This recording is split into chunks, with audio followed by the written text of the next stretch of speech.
겨울이 모두의 것이 된 밤, 소금자루 하나가 소리 없이 사라졌다.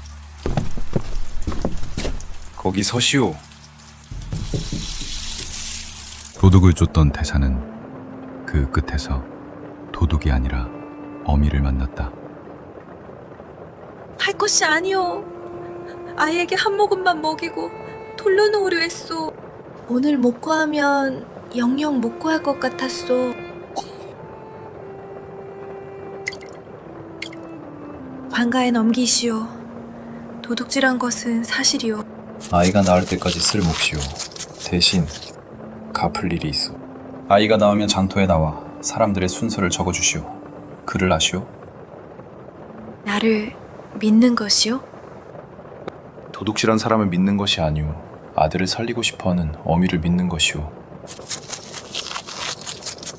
이튿날 저녁, 장터의 저울 곁에 낯선 자리가 하나 생겼다. 다음은 최노인 댁이요. 식구넷 한 대. 명단에 이름이 올라보긴 처음일세. 호적보다 반갑구먼. 영감님, 호적엔 세금이 붙지만 이 명단엔 소금이 붙는다오.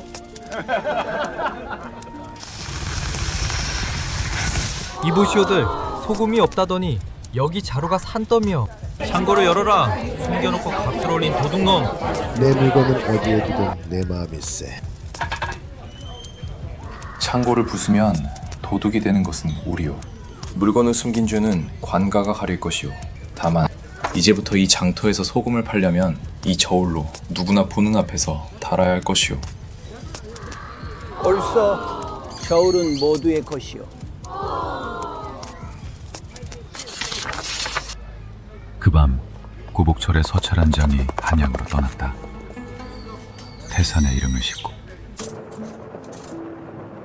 결국 남은 게 세 푼뿐이구려. 고복철에게 넘겼으면 30냥은 받았을 텐데 후회는 없소? 후회는 있어. 다만 다시 돌아가도 같은 선택을 할 것 같아. 그게 답답할 뿐이요. 그럼 먹기나 하시오. 국은 간이 맞아야 먹을만 하니까. 여기까지 보신 분이라면 구독, 남는 장사입니다. 그때 주막 구석에서 주판 소리가 멎었다. 세 푼이 남은 게 아니라 12냥 7푼을 잃으신 겁니다. 장부는 글이 적는 것입니다. 댁은 뉘시오. 샘이 흐린 장사꾼을 보면 그냥 지나치지 못하는 병이 있습니다. 사람을 남기셨다지요. 그 사람들은 장부 어느 칸에 적으실 겁니까? 뉘집집 교수인지. 주판을 튕기는 소리가 아주 얼음장 같구먼. 훗날 태산의 장부 절반을 쓰게 될 여인과의 첫 만남은 그렇게 3푼짜리 밤에 스쳐갔다. 누가 얼마를 받았는지 모두 적었소. 나중에 갚겠다는 사람도 표시해 두었소. 갚지 않아도 된다 하였소. 그건 윤행수 생각이고 기억하는 것은 우리 몫이오. 돈은 잃고 사람을 샀다. 어리석은 놈인지 큰 놈이 될 놈인지 아직은 모르겠군. 오라버니, 어찌 되었소? 빈손이요? 남긴 것은 없고 얻은 것은 조금 있다.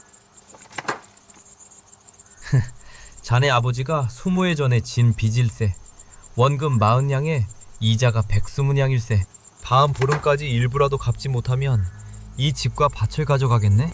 120냥이라니. 아버님이 대체 무슨... 빚은 사람보다 오래 사는 법일세. 자네 아버지도 남을 살리느라 집안을 망쳤지. 제 빚도 아닌 58집의 빚보증을 홀로 떠안았으니. 소금을 팔아 돈은 남기지 못했다. 그러나 37사람의 이름을 얻었다. 이름으로 빚을 갚을 수 있소? 지금은 모르겠다. 허나 반드시 갚을 것이다. 37사람의 이름을 얻은 날 58집의 빚이 그를 찾아왔다. 그리고 한양의 기방 월양로에도 태산의 이름이 닿고 있었다. 좋아요, 구독, 알림 설정엔 소녀의 미소를 얹어드리죠. 남는 장사시죠? 시청해주신 정 잊지 않겠어요.